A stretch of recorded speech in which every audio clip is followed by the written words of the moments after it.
एक तो पीछे बाबा साहब आम्बेडकर का फोटो, उनकी जयंती का औचित्य, मंच पर जिसके नाम से मंच सजाया गया वो अब्दुल कलाम और मेरी छोटी बहन वैशाली का वो जिष्टपूर्ण भाषण सुनने के बाद मुझे बोलना है तो कई बार आदमी प्रेशर में भी आता है, क्योंकि जो एक टेम्पो बनता है सुनने का उसको क्या हम कंटिन्यू रख पाएंगे, क्या हम इस विषय पे जो विषय उन्होंने आपके दिल में उतारा है उसको और विस्तारित करने का प्रयास मैं करूंगा। आज का विषय है लोकशाही के आधार स्तंभ व वर्तमान परिस्थिति। मेरा आपसे सवाल है कि क्या लोकशाही है? क्या वर्तमान में हमारे यहाँ प्रजातंत्र है? आज हमारा प्रजातंत्र ही प्रश्न के घेरे में है। आज हमारा लोकतंत्र एक चक्रव्यूह के घेरे में है। कौरवों की सेना इंतजार कर रही है और पता नहीं कितने अभिमन्यु का खून ये धरती लेगी, लेकिन इस चक्रव्यूह से इस लोकतंत्र को बचाना होगा। और जब हम लोकतंत्र की बात करते हैं तो लोकतंत्र बाद में आता है, पहले संविधान आया। इस संविधान ने लोकतंत्र के मायने बताए, इस संविधान ने बताया लोकतंत्र क्या होता है। नहीं तो सालों गुलामी में जीने वाला ये देश मात्र अपने अतीत गौरव और इतिहास पे इतराता था और उसका वर्तमान लगातार गुलामी में, कभी आक्रांताओं की गुलामी तो कभी ब्रिटिशर्स की गुलामी, कभी सामंतों की गुलामी तो कभी जमींदारों की गुलामी। लेकिन लोकतंत्र भी हो सकता है। भिखारी को राजा बनाने का भी एक तंत्र है और उस लोकतंत्र का जन्म तब हुआ जब संविधान बना। और संविधान यूं ही नहीं बना, ये ऐसा नहीं था कि बाबा साहब रात को बैठ गए, सुबह तक लिखते गए और संविधान बना।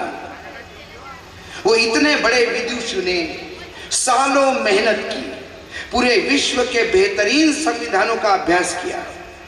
उसके बाद भारतीय समाज को पढ़ा गया, भारतीय समाज के अनुसार एक ऐसा संविधान ढाला जो शायद विश्व का बेहतरीन संविधानों में से एक माना गया है। लेकिन जब 26 नवंबर 2049 को संविधान सभा में संविधान को अंगीकार किया और फिर आगे 26 जनवरी 2050 को भारत के ही जनता ने अपने आप को ये संविधान समर्पित कर इस संविधान के तरफ भारत राष्ट्र का निर्माण हुआ। उसके पहले तो ये अलग अलग राज्यों का एक समूह था, लेकिन इसे भारत की पहचान यदि किसी ने दी होगी, वर्तमान भारत पे जो हम इतराते हैं, आज के बच्चे जो कहते होंगे कि हमारा भारत देश है, उसका जन्म मुझे मेरे हिसाब से तो संविधान लागू होने के बाद ही हुआ। उसके पहले तो अलग अलग राजाओं के अलग अलग कुनबे थे और सबने तय कर लिया था कि हम एक सरकार के नीचे काम करेंगे। लेकिन वो सरकार कैसी होगी, क्या करेगी, आम आदमी के अधिकार कैसे होंगे, लोकतंत्र कैसा होगा। तो जब ये 26 नवंबर 1949 को संविधान सभा में जब ये अंगीकार हुआ तो अपने उस भाषण में ड्राफ्टिंग कमेटी के चेयरमैन होने के नाते बाबा साहेब आम्बेडकर ने कुछ बातें कही थी। और उस बातों को सुनने के बाद और वर्तमान परिस्थिति देखने के बाद लगता है कि क्या बाबा साहब को ये मालूम था कि इस देश में 75 साल बाद ये होगा। देश की आज़ादी के 75 साल जिसे हम अमृतकाल कहते हैं, उस अमृतकाल में इस देश में विष परोसा जाएगा। क्या बाबा साहब को इसका डर था? और वहीं बाबा साहब ने अपने भाषण में कहा कि लोकतंत्र के कुछ खतरों की तरफ मैं संकेत करता हूं। मुझे डर है कि कहीं इस देश पे आने वाले समय में इसी लोकतंत्र के द्वारा तानाशाह स्थापित न हो जाए। इस भय या डर के पीछे व्यक्ति पूजा की भावना, घोर असामाजिकता या घोर सामाजिक असमानता और जातीय विभेद, इसका विवेकपूर्ण अभ्यास उन्होंने किया था। क्योंकि 1947 में जब वो कानून मंत्री बने, तब उन्होंने कानून मंत्री के ना हैसियत से जब इस देश को देखा, इस देश की चीज़ों को देखा, तो उन्हें लगा कि क्या हम जिस लोकतंत्र को, जिस संविधान को मैंने रखा, यही संविधान क्या किसी तानाशाह को जन्म देगा। ये बाबा साहब के शब्द थे। कोई कहेगा तो फिर क्या बाबा साहब ने गलत संविधान बनाया था? बाबा साहब ने संविधान गलत नहीं बनाया था। बाबा साहब ने संविधान भारत के नागरिकों के लिए बनाया था। लेकिन क्या वो नागरिक इतने गुणी होंगे कि आने वाले समय में किसी व्यक्ति की पूजा करते करते उसे भगवान मानने लगेंगे? उस व्यक्ति की पूजा करते करते सारा देश माने वो व्यक्ति हो जाएगा, संविधान माने वो व्यक्ति हो जाएगा, कानून माने वो व्यक्ति हो जाएगा। और एक पागल इस देश पे ऐसा हावी होगा कि आज हमें संविधान बचाने के लिए लड़ाई लड़नी पड़ रही है। एक पत्रकार का काम भाषण देना नहीं है, मैं उद्बोधक नहीं हूं। मेरी बहन वकील है, मैं टेलीविजन पे बोलता हूं, हम 2-2, 3-3 मिनट की हमारी बाइट्स होती है। लेकिन ये जन जागरण का काम क्यों करना पड़ रहा है? क्योंकि अभी लग रहा है कि 2024 में यदि यही सत्ता वापस आएगी तो मैं आपको यकीन के साथ कहता हूं कि यह संविधान समाप्त होगा। जिस दिन ये सरकार वापस आएगी 300 पार, उस दिन संविधान समाप्त होगा, मनुस्मृति लागू होगी और फिर ना चुनाव होंगे, ना लोकतंत्र होगा, ना बाबा साहब का फोटो होगा, ना हम और आप होंगे। फिर होगी गुलाम। जो वर्ण व्यवस्था, जो सनातनी धर्म की तथाकथित वर्ण व्यवस्था थी और जिस वर्ण व्यवस्था ने इस समाज को पूरा खंगाल डाला था, वो क्या वर्ण व्यवस्था वापस आने वाली है? प्रधानमंत्री नरेंद्र मोदी आए, जिन सभा में कहते हैं कि विपक्ष कहता है कि मैं संविधान खत्म कर दूंगा, डराते हैं। डरा नहीं रहे हैं मोदी जी। आपके पिछले 10 सालों के कामों का यदि हमने पूरा एक बार रेफर किया, किताब पलट के देखी, तो आपने ऐसा कौन सा काम है जो संविधान को ध्यान में रखते किया? मुझे बहुत आशा थी जब दूसरी बार चुनाव जीत के आए और जब लोकसभा में आए सेंट्रल हॉल में, तो सबसे पहले उन्हें संविधान के सामने नतमस्तक होके अपने चेयर पे विराजमान हुए। तब मुझे लगा कि यह आदमी शायद अब 5 साल बाद कुछ सुधर गया होगा, तो शायद संविधान की इज्जत करेगा। लेकिन आज 2023 में मुझे लगता है कि वो संविधान के सामने इसलिए नतमस्तक हो गए थे कि ये दूसरी बार आया हूं, अब तुम्हारी जरूरत नहीं है, अब तुम चले जाओ, अब संविधान भी मैं हूं, प्रजातंत्र भी मैं हूं, लोकतंत्र भी मैं हूं। क्या इस संविधान में जो 4 स्तंभों की बात करते हैं, स्तंभ 3 हैं। एक स्तंभ तो स्वयंभू खुद को ही स्तंभ बोलते हैं। एक कार्यपालिका है, एक विधायिका है, एक न्यायपालिका है। ये तीनों अपने अपने इंडिपेंडेंट है और तीनों एक दूसरे पे अंकुश रखते हैं। ये तीनों भाई हैं जो एक दूसरा कोई कमजोर पड़ता तो दूसरा भाग के जाके उसको मदद करता कि नहीं, इस संविधान की ध्वजा को नीचे नहीं आने देना है, इस संविधान के महत्व को कभी कम नहीं होने देना है, चलो एक दूसरे का साथ पकड़ के। लेकिन हो क्या गया, जब जब हमारे सांसद को भारी बहुमत मिला, किसी राजनीतिक दल को भारी बहुमत मिला, वो पागल सांड हो गया और फिर उसने जिस हिसाब से रोंदना शुरू किया, ना फिर वो विधायिका को मानता है, ना वो कार्यपालिका को मानता है। कार्यपालिका माने गुलाम हो चुकी है। कार्यपालिका राज दरबार की नर्तकी हो गई है। जब राजा का मन कहे वो नृत्य करने लगती है, उसे कानून से कोई मतलब नहीं। जबकि कार्यपालिका का काम इतना बड़ा है कि यदि राजा भी गलत काम करे, यदि सत्ताधीश, प्रधानमंत्री, मुख्यमंत्री, आपका मेयर यदि गलत काम करने के लिए कहे तो अधिकारी उसको संविधान का हिसाब बताता है कि साहब आप सोच सही रहे हो, लेकिन ये कर नहीं पाएंगे क्योंकि ये संविधान में नहीं बैठता। या आपके पार्टी की विचारधारा होगी, लेकिन संविधान जिसका मैं रक्षक हूं, जो मेरा काम है, मैं ये टैक्स पेयर्स के पैसे से मुझे सैलरी मिलती है, तनख्वाह मिलती है, ये मेरा काम है कि मैं संविधान के हिसाब से आपको बताऊं। क्योंकि हो सकता है कि आपको संविधान का ज्ञान नहीं हो, क्योंकि जैसा बाबा साहब ने कहा था कि मैं भिखारी को भी राजा बनाता हूं, तो कोई किसान मुख्यमंत्री बन सकता है, कोई अनपढ़ बन सकता है। ऐसे को यदि कोई कहे कि ये होना चाहिए तो अधिकारी कहते कि नहीं हो सकता सर, इसमें थोड़ा प्रॉब्लम आ जाएगा। और इसके बाद उसने जबरदस्ती किया तो न्यायपालिका कहती है कि गलत किया, इसको वापस ले लो। ये सिस्टम है हमारे यहाँ। लेकिन जब आपने कार्यपालिका को अपने दरबार में युद्धांगना बना दिया तो उसकी इतनी औकात नहीं ये कहे कि साहब ये गलत हो गया। जब नोटबंदी हुई, मेरे बहन ने नोटबंदी का जिक्र किया, नोटबंदी हो गई तो तब का मेरा जो गवर्नर था आरबीआई का, तब क्यों चुप था? इस्तीफा देने के बाद बोलता है कि मैंने अपोज किया था। तब क्यों चुप था? क्या मजबूरी थी? बोलता ये गलत हो रहा है, ज्यादा से ज्यादा उसको उठा के फेंक देते बाहर।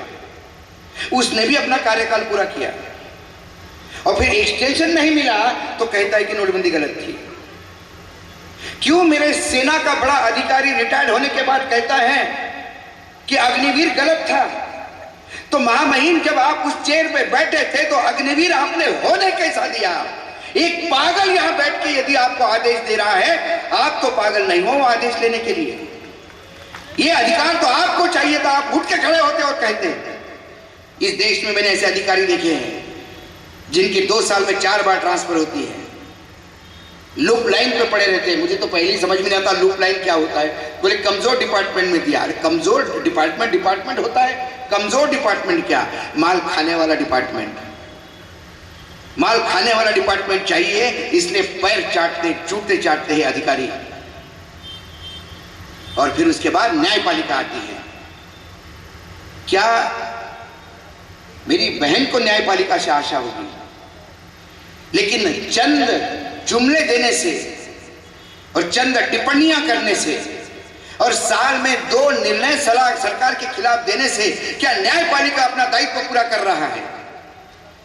चुनाव के समय जब आचार संहिता लागू होने के बाद यदि ईडी सीबीआई लगातार विपक्ष के नेताओं को जेल में डाल रही है तो न्यायपालिका देख नहीं रही है।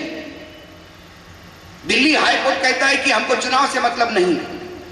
चुनाव से मतलब नहीं तो न्यायपालिका क्यों है? प्रजातंत्र है इसलिए न्यायपालिका है, और प्रजातंत्र इसलिए है कि चुनाव है, और चुनाव है तो चुनाव में विपक्ष भी लड़ेगा। क्या किसी राज्य का मुख्यमंत्री भाग के जाएगा? अरे जो भाग के गए उनको तो आपने जाने दिया। विजय मल्ल्या के बाप का क्या गया? इधर का पैसा खाया, प्रॉपर्टी छोड़ी, दुगनी प्रॉपर्टी लंदन में लेके अय्याशी कर रहा है। क्या कोई राजनेता, क्या हेमंत सोरेन, केजरीवाल, ये क्या अंग्रेज लंदन में भाग के वहां क्या चुनाव लड़ेंगे? इनको तो चुनाव ही लड़ना है, ये भारत छोड़ ही नहीं सकते। तो डर किस बात का? 100 करोड़ का स्कैंडल, 200 करोड़ का स्कैंडल है। 200 करोड़ कहां है? आपके इलेक्टोरल बॉन्ड में आपने हजारों करोड़ खा गए, लाखों करोड़ आपने बैंकों के कर्जे माफ किए उद्योगपतियों को। गिने चुने 2-4 उद्योगपतियों के यहां देश बेच रहे हो आप, और आपको भ्रष्टाचार की लड़ाई लड़ रही है। मैं भ्रष्टाचार की लड़ाई लड़ रहा हूं। कौन से भ्रष्टाचार की? आप भ्रष्टाचार की लड़ाई इसलिए लड़ रहे हो कि आपको भ्रष्ट लोग चिन्हित करना है, और वो इसलिए चिन्हित करना है कि आपको सारे भ्रष्ट आपके गोद में बिठाना है।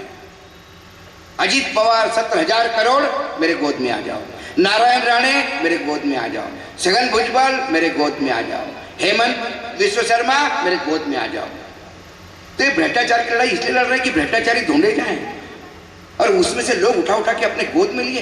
इस किस मुंह से बात करते हम भ्रष्टाचार की लड़ाई लड़ रहे हैं?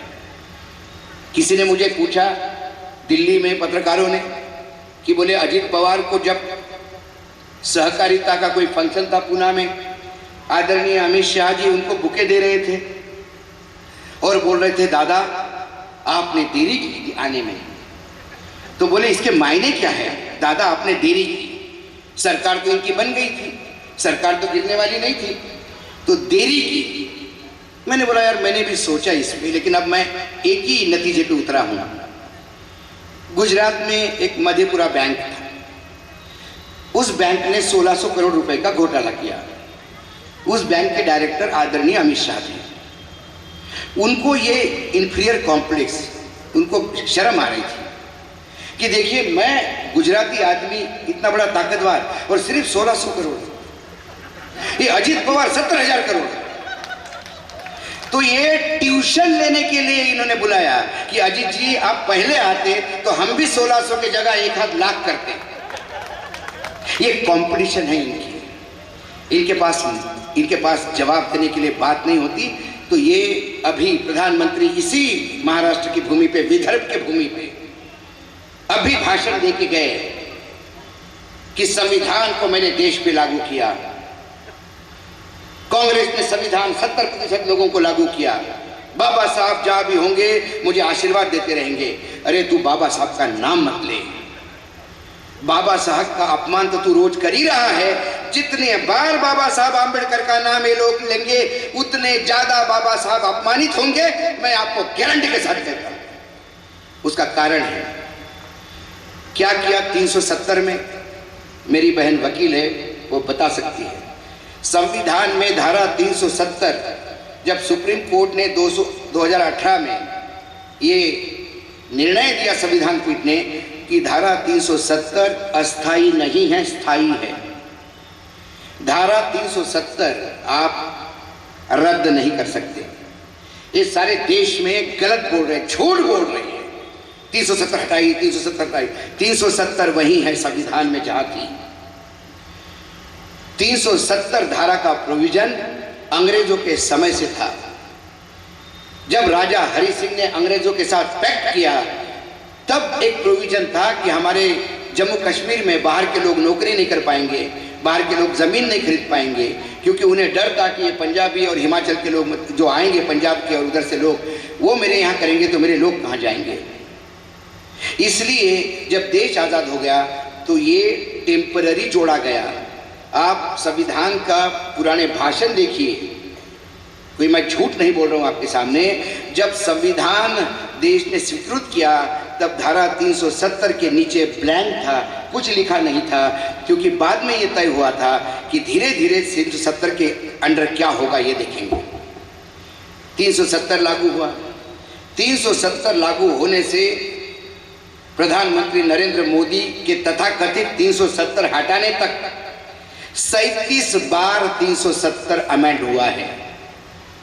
38वीं बार इन्होंने किया और 37 बार जो अमेंड हुआ उसमें धीरे धीरे सदर रियासत ये पद हुआ करता था, राष्ट्रपति होते थे वहां के राजा, मतलब वहां के गवर्नर राष्ट्रपति बोलते थे उनको, और वहां के चीफ मिनिस्टर को प्रधानमंत्री, वो हटा दिया।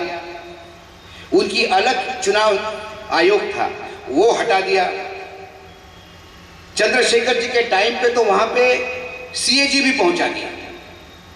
और अब 370 में बचा क्या था? कुछ नहीं, खोखला हो गया था। 370 में एक चीज बची थी, वो थी लैंड वाला मामला कि बाहर कोई जमीन खरीद नहीं सकता बाहर का आदमी।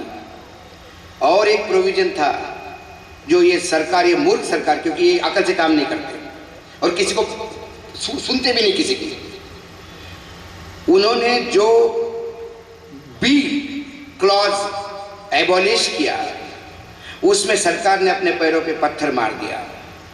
370 का बी क्लॉज ये कहता है कि केंद्र सरकार बगैर राज्य सरकार के परमिशन से अपनी फोर्सेस, पैरामिलिट्री फोर्सेस भेज सकता है।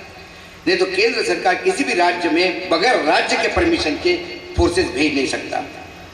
जब किसी ने इनको कहा कि तुमने मूर्खों जैसी वहां बड़े बड़े ऐलान किए, ये तो तुम्हारे पैर कटवा दिए,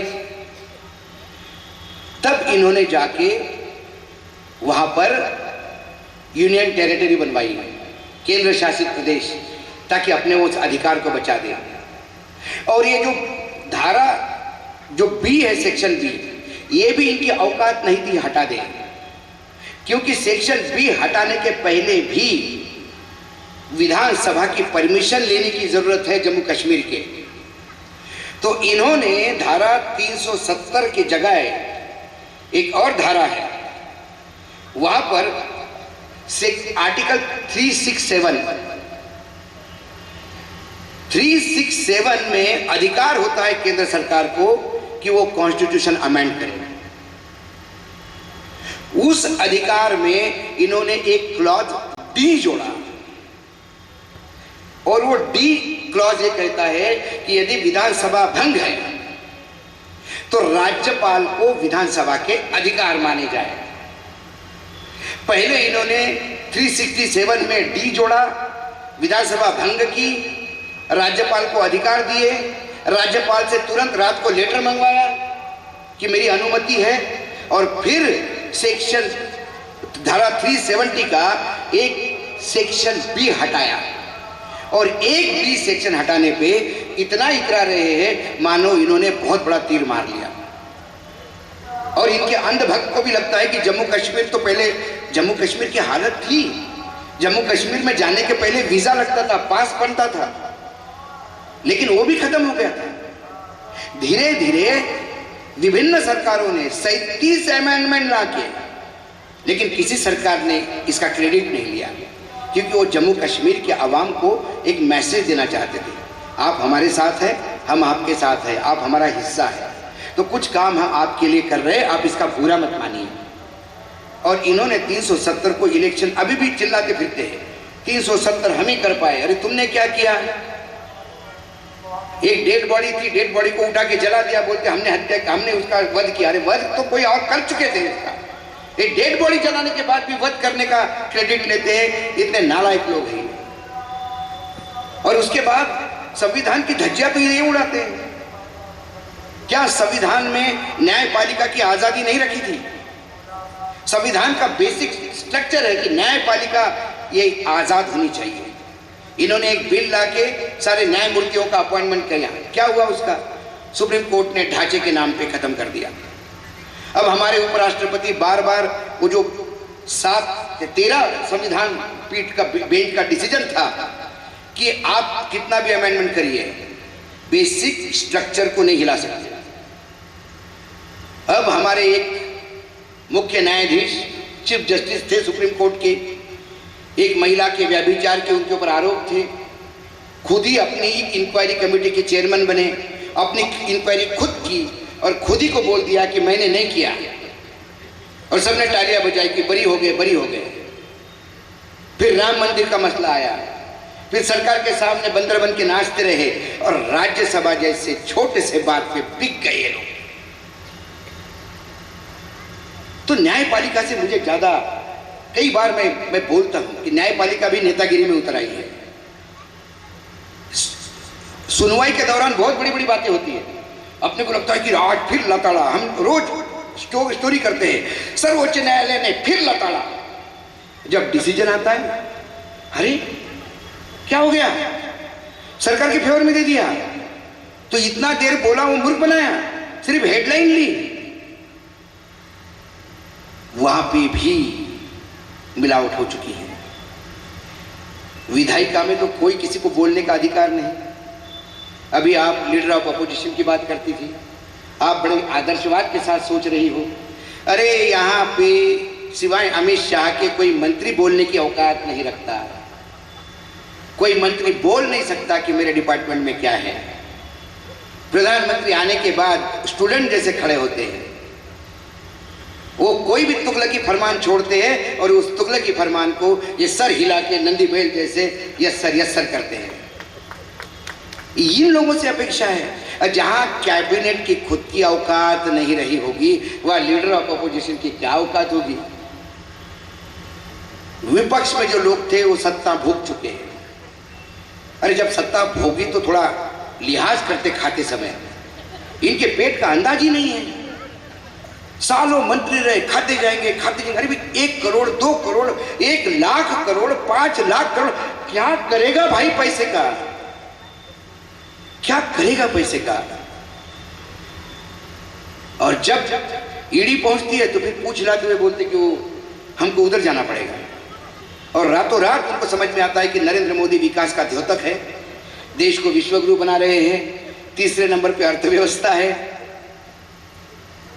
तो आज ये जो चुनाव होने जा रहे हैं 2024 के, मैं बार बार आपको बोल रहा हूँ, मेरा आने का मकसद बाबा साहब को श्रद्धांजलि तो मैं घर दे सकता हूँ, यहाँ आने का मतलब नहीं। मैं इंदौर में मेरा बहुत सारा कार्यकाल गया, महू में उनका जन्म स्थान था, वहाँ भी जा सकता हूँ। मेरा यहाँ आने का मकसद ये था कि 50 लोग सुने, लेकिन बात दिल में लेके चले। गधे, घोड़े, चूहे, बिच्छू को चुनाव में मत वोट करो, वर्तमान सरकार को सत्ता से हटा दो। मैं बता रहा हूँ आपको, मैं भाजपा विरोधी नहीं हूँ। मेरे पूरे पत्रकारिता में सबसे ज़्यादा संबंध यदि मुझे किसी से रहे हैं तो भाजपाई नेताओं से रहे हैं, क्योंकि पत्रकार हमेशा विपक्ष के साथ होता है, और ये सालों विपक्ष में रहे तो हमारे संबंध रहे। आज सत्ता पक्ष में आने के बाद ये इतने खुखार होंगे ये हमने नहीं सोचा था। हमने अटल जी की सरकार देखी, हमने कुशाभाऊ ठाकरे की अध्यक्षता में बनती हुई सरकारें देखी, हमने अडवाणी जी की सरकार देखी। अब हमको लगता था कि अडवाणी जी बड़े कड़वे हिंदुत्व वाले हैं, आज पता पड़ा अडवाणी का हिंदुत्व तो पांचट निकला। तो अडवाणी कहते थे कि भाई ऐसा मानो, ये तो डंडा लेके मारने लगा है, जब तक नहीं बोलोगे हाँ तब तक मारता रहूंगा। तो बचना इससे है, ये जन जागरण का काम है। हम श्रद्धांजलि देते हैं, हम उनको मतलब धन्यवाद देते हैं बाबा साहब को। किस लिए धन्यवाद देंगे बाबा साहब को? क्या हम धन्यवाद देने लायक हैं? जिस आदमी ने अपने जीवन में पूरा संघर्ष करके, अरे वो बैरिस्टर एट लॉ, बेहतरीन इकोनॉमिस्ट था, वर्ल्ड बैंक का चेयरमैन हो सकता था, लंदन में होता तो आज पता पड़ता कि आम्बेडकर नाम का इतना बड़ा कारपोरेशन खड़ा है कि जिसका टर्नओवर बिलियन और ट्रिलियन डॉलर में है। बाबा साहेब आम्बेडकर को सिर्फ आप दलित नेता या बाबा साहेब आम्बेडकर को जब आप सिर्फ संविधान से जोड़ते हो तो कई बार दया आती है। बाबा साहब जैसा अर्थशास्त्री आज भी पैदा नहीं हुआ, आज भी। किताबें पढ़िए बाबा साहब। मुझे मनमोहन सिंह जब प्रधानमंत्री थे और रिजर्व बैंक में नरेंद्र यादव रिजर्व बैंक में थे, जब मीटिंग हुई तो मोदी जी ने कहा, मनमोहन सिंह ने, वो खुद इकोनॉमिस्ट थे, उन्हें आरबीआई के डायरेक्टर के कहा कि ये दो चीजें हैं, इसका हल ढूंढना है, नहीं मिल पा रहा है। तुम सब इकोनॉमिस्ट हो, प्रयास करो, इसको मुझे 15 दिन के अंदर हल चाहिए, नहीं तो हम बर्बाद हो जाएंगे। सब लग गए काम पे, किसी को हल नहीं आया। एक सप्ताह बाद फिर दिल्ली मीटिंग हुई। अगले सप्ताह एक कागज पे नोट दिया नरेंद्र यादव ने। मनमोहन सिंह उछल गए, बोले, mister Yadav, you have done a great job, क्या सोच है तुम्हारी। लेकिन नरेंद्र यादव ईमानदार थे, उनने एक किताब निकाली और किताब का पन्ना एक उन्होंने अंडरलाइन किया था। बोला, सर ये नोट वही है। बोले, व्हाट इज दिस? बोले, this is the book written by Baba Saheb Ambedkar on economics. उस जमाने में लिखा हुआ किताब आज भी भारत की समस्या को समाधान देता है, वो ऐसा विदुषी था। ये हो जाते हैं लोग, लेकिन आज हम क्या उनको धन्यवाद देने के लिए, या हमारी औकात भी है आज हम उनके माला चढ़ाएं? कोई 5000 की माला चढ़ाएगा, कोई नोटों की माला चढ़ाएगा। माला महत्वपूर्ण नहीं है, माला चढ़ाने वाला कौन है ये महत्वपूर्ण है। क्या हम आज संविधान, डूबते हुए संविधान को देख रहे हैं? क्यों हमारी आवाज नहीं उठती? एक विवेक देबराय है और कौन से पद पे है? भारतीय अर्थनीति कैसी होनी चाहिए ये एडवाइस देता है प्रधानमंत्री को एक काउंसिल, इकोनॉमिक एडवाइजरी काउंसिल। उसका चेयरमैन है, अध्यक्ष है विवेक देबराय। और वो नालायक अंग्रेजी अखबार में आर्टिकल लिखता है कि संविधान बेकाम हो गया। ये संविधान किसी काम का नहीं है, और वो कहता है कि अब ये संविधान फिर से लिखने की जरूरत आ गई है। The new amendment do. अभी फिर से कोई अमेंडमेंट करना चाहोगे तो अब ये संविधान किसी काम का नहीं रहा। जैसे बोलते हैं ना, अब स्कूटर एक रिपेयर करने लायक नहीं रहा, मैकेनिक को बोलते अब ये स्क्रैप ही हो, इसको तो अब भंगार हो गया। इसी भाषा में बोल रहा है वो कि new amendments want do anything, मतलब नए कुछ भी तुम संशोधन किसी काम नहीं करेंगे। अभी we shall go back to the drawing board and start from the beginning. हमें फिर से उसी जगह जाना होगा जब संविधान देश में नहीं था, और फिर से संविधान लिखना शुरू करना होगा। आगे वो महामूर्ख लिखता है, what these words in the preambles means now। जो हमारा प्रथम पन्ना है उसमें कुछ शब्द है, socialist, secular, democratic, justice, liberty, equality. ये शब्द जान है संविधान की, ये भारतीय समाज की समानता की जान है, ये बाबा साहब आंबेडकर के पूरे जीवन का निचोड़ है ये शब्द।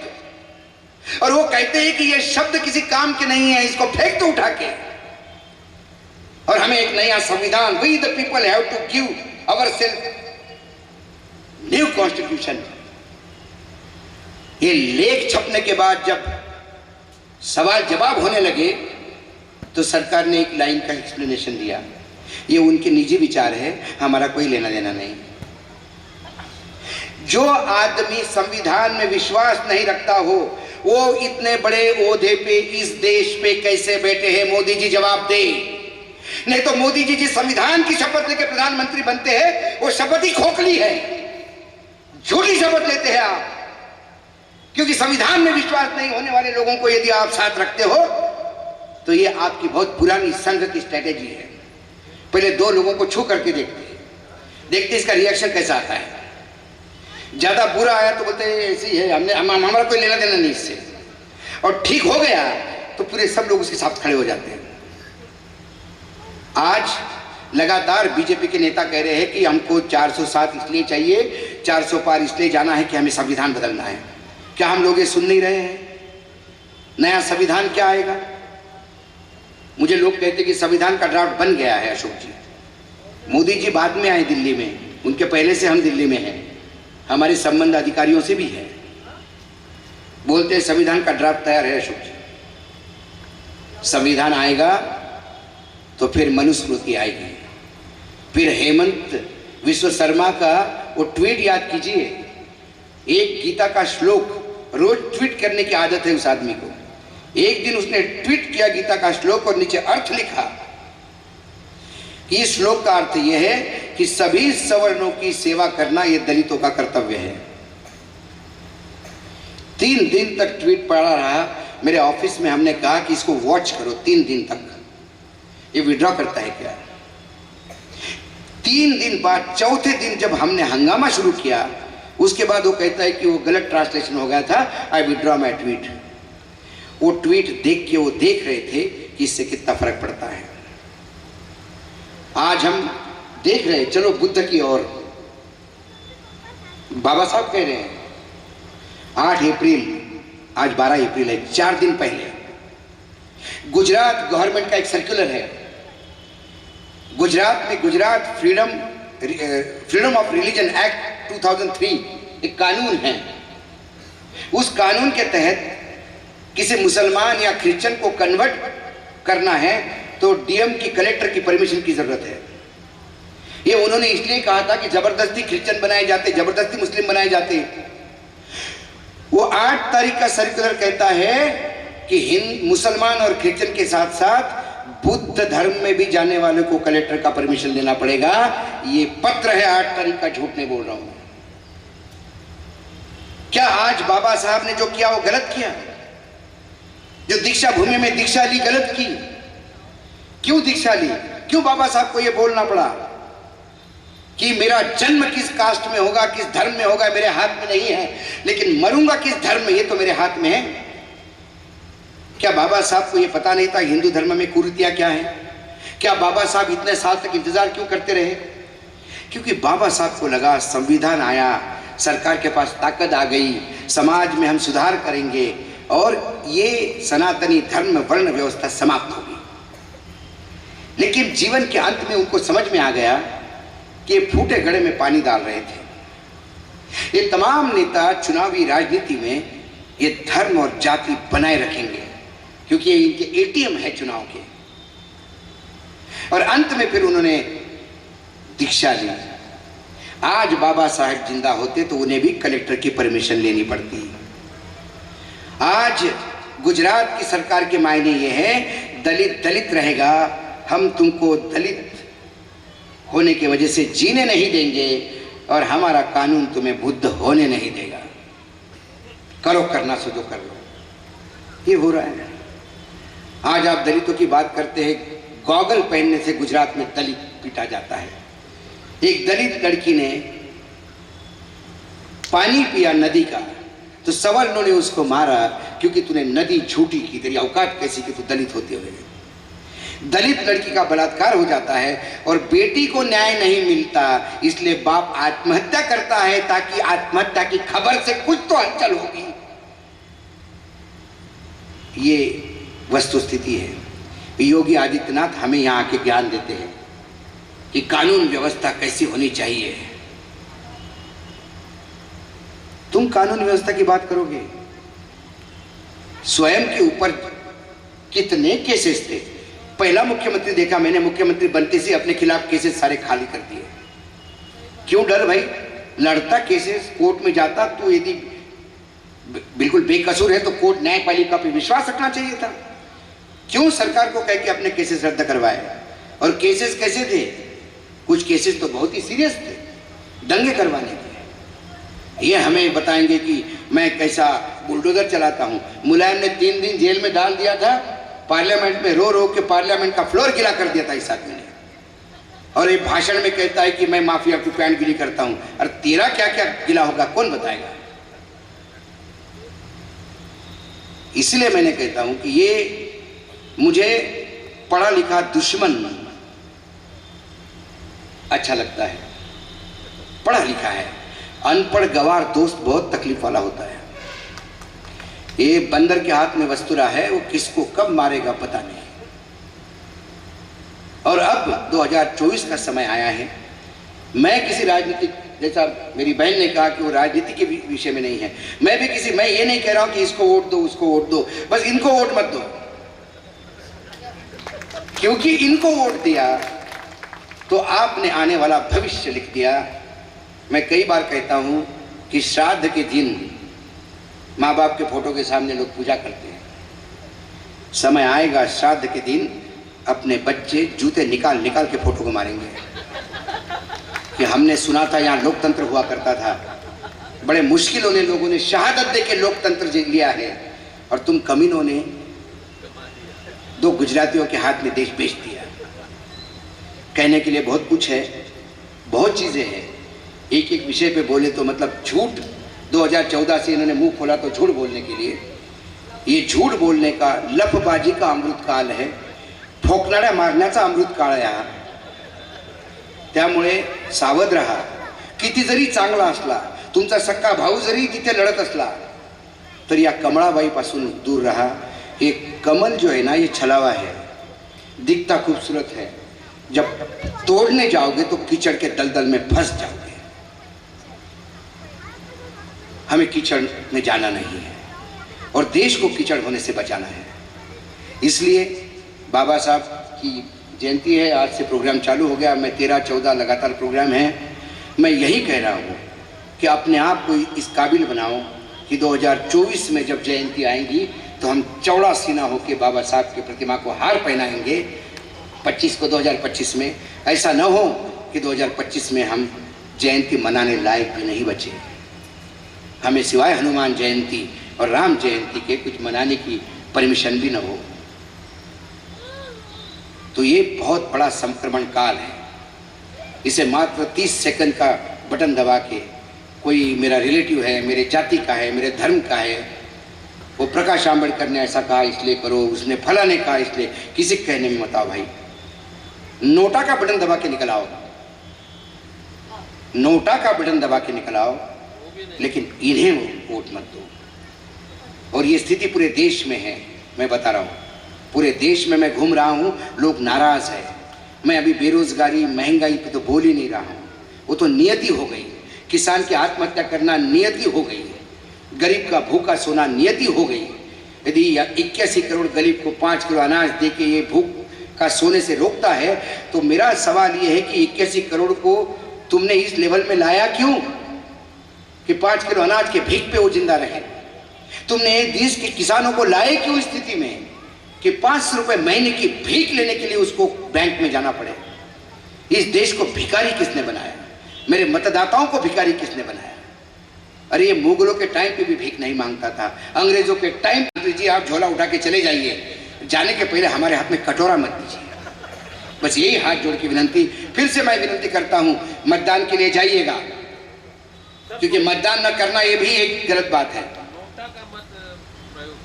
मतदान के लिए जाइएगा, आप इनको मत दीजिएगा, बाकी आप फ्री है, जिसको देना चाहो दो, तो ही ये देश बचेगा। मेरा यहाँ आना भी सार्थक होगा, क्योंकि मुझे भी पत्रकारिता करके ये बोलना बहुत जान पे आता है, 1 घंटा बोलना, लेकिन क्या करूँ, एक तो 110 किलो का वजन और 1 घंटा खड़ा रहना, तो ये सब मैं इसलिए करता हूँ क्योंकि मुझे लगता है मैंने जिंदगी जी ली, हम सब ने जिंदगी जी ली बैठे हुए। ये जो बच्चे बैठे हैं ना, इनके बच्चों के बारे में सोचो। यदि हमारे पीढ़ी के बारे में हमने नहीं सोचा तो हमसे बड़े नालायक कोई नहीं है। एक आदमी पूरे देश के बारे में, पूरे समाज के बारे में उसने सोचा, और आज चौड़ा होकर समाज 1947 की स्थिति और आज की स्थिति देखिए क्या है। आज हम जयंती साजरी कर रहे हैं, इतनी बातें कर रहे हैं, और इनको मजबूर कर रहे हैं कि बाबा साहब का नाम ले, लेकिन दुर्भाग्य से इनके लिए बाबा साहेब आम्बेडकर चुनाव के दौरान का एटीएम है, बाकी इनसे कोई मतलब नहीं। इन्होंने आम्बेडकर, यदि चैलेंज है इंग्लिश में आम्बेडकर लिख के दिखाओ तो लिख भी नहीं पाएंगे, जितना मैं इनका क्वालिफिकेशन जानता हूँ ये दोनों तीनों का। और नारायण राणे तो आम्बेडकर पूरा बोल भी नहीं पाएगा, ऐसी गारंटी है मेरे को। ये हमारा दुर्भाग्य कि ऐसे लोग बैठे हैं। ये अमृत काल नहीं है, ये विष काल है, और इस मंथन में अब समय आ गया है कि इस राजनीतिक ये लोकतंत्र के मंथन में 75 साल के मेहनत के बाद विष निकला है। ये विष समाज को खत्म करेगा, हमें शिव बन के उस विष को ग्रहण करना होगा, अपने गले में रखना होगा। वो तपश्चर्या हमको करनी होगी, और वो तपस्या करने के लिए 2024 का चुनाव बहुत महत्वपूर्ण है। मैं बार बार बोल रहा हूँ, इनको 200 पार कर दो पीछे की तरफ, तो उसी बीजेपी में अच्छे लोग निकलेंगे। मैं बता रहा हूं आपको, इसी भारतीय जनता पार्टी में बहुत पढ़े लिखे और अच्छे लोग हैं, लेकिन क्या करेगा, किसको बोलेगा? क्योंकि सारे लोग, खासकर ब्यूरोक्रेसी में, हमेशा कहता हूं, महात्मा गांधी के बंदर हो चुके हैं। ना मोदी के बारे में बुरा सुनते हैं, ना बुरा कहते हैं, ना बुरा देखते हैं। तो इसीलिए मैं यहाँ आया। आयोजकों का एक बार फिर से धन्यवाद, क्योंकि मुझे तुरंत नागपुर भागना है, सुबह का फ्लाइट है मेरा। तो आप आए, आपने सुना, कहने वाले तो होते हैं, सुनने वाले भी नहीं मिलते आजकल। आपने सुना, इसके लिए धन्यवाद। एक बार मेरी रिक्वेस्ट है आपसे, क्योंकि ये मेरा, मैं नेतागिरी तो करता नहीं, लेकिन आज प्रसंग ऐसा है कि मुझे लगा कि हम नारे लगाएं और इसकी सांगता करें। मैं कहूँगा जय भीम जय संविधान, आप कहेंगे जय भीम जय संविधान। यही एक जयकारा शायद कुछ सोए हुए लोगों को भी जगा देगा, यही मुझे लगता है। जय भारत, जय महाराष्ट्र बहुत हो गया, वो नेताओं के लिए छोड़ दिया हमने।